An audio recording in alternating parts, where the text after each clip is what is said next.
What dark family secret were you let in on once you were old enough?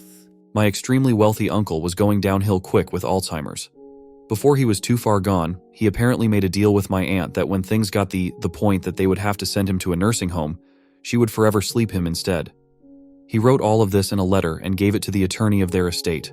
When the time came, I don't know why she chose to pew him in the back of the head instead of something less violent, but she did. It was a pretty big trial with a fair bit of news coverage, and it really blew up when the lawyer testified and brought forward the letter. My aunt served like 2 years, I think, and was released on parole.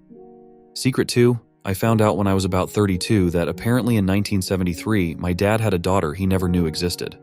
I found out because he texted that to me while I was working, after finding out about it himself about 1 week earlier. She was in her late 40s by that point, I think. What's sort of tragic is all this time we thought I was my dad's only kid, and he always wanted a daughter but never got one due to marriages ending. He would have fucking loved this girl. His daughter was the result of a one-night stand with a girl he never talked to again, and according to his daughter, the mother had a mental breakdown not longer after giving birth and never really had custody of the daughter anyway. Dad never would have had any way to find out. The baby grew up with the mother's parents in another state, and the mother kinda went AWOL. Secret 3, my parents took me to Disneyland for my 7th birthday. I recall landing, going to the park, having a great first day or two.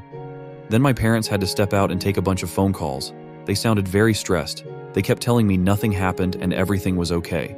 Eventually we flew home, and surprise, took an extra couple days to go to a big water park away from home.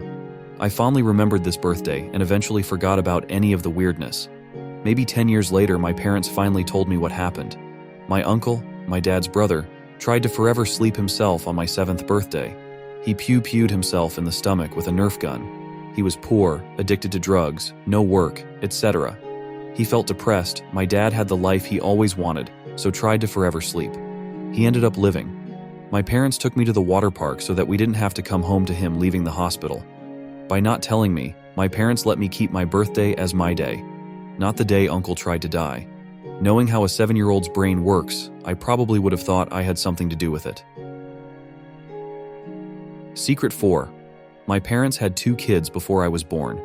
My mother forever slept them in a bathtub during a psychotic episode. Somehow, despite this and a prior history of mental illness, she got released and had me a couple years later. They had another child just before I turned 2, but I never laid eyes on her. Neither of them ever fessed up, though. I only found out about their existence after an aunt died and left me her personal effects. I found birth announcements for these other kids in her mementos. I always thought she meant for me to find them. When I asked my parents, they refused to discuss anything related to these kids. A few years later, I went back to my hometown and looked up that date in the newspaper morgue. The friend who went with me was floored. I wasn't, really. I'd grown up in fear for my life from her rages. I broke off contact with them as soon as I could. Not just because of this, though it didn't help. I had a slew of my own traumas growing up. It was a huge mistake to let them try to raise another child. Secret 5, I found out when I was in my early 30s that my mom hadn't only had 4 kids, but actually 6, but gave 2 up for adoption before I was born. Also, I was the last baby she had with some rando before she married my stepdad, and she had intended to give me up for adoption as well. Silver lining? One of the babies she gave up contacted her a few years after I learned about this, and now I have an awesome new brother. Secret 6, my mother grew up in the American South. Her brother died in his early 20s, and she always told me it was a freak accident. A bullet came through the window, killing him. They lived in a rural area, so I never questioned it. One year, I inherited an old Korean War officer's sword after my grandpa passed. My mom freaked out and told me that it was too dangerous to keep and that we should sell it or get a safe to lock it up in. I thought it was weird, so I asked my dad and he got this sad look on his face. Turns out my mom's brother was brutally forever sleeped with a similar sword in the 80s. He had gotten involved with some hug dealers and they thought he had snitched about one of their big deals that got busted.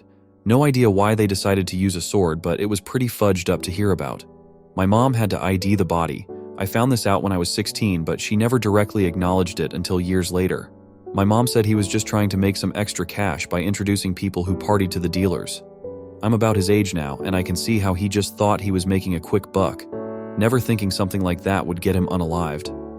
Secret 7, I knew my grandfather was a coal miner, and that he was really involved with the union, but it wasn't until after he passed that I found out just how much of a union man he was.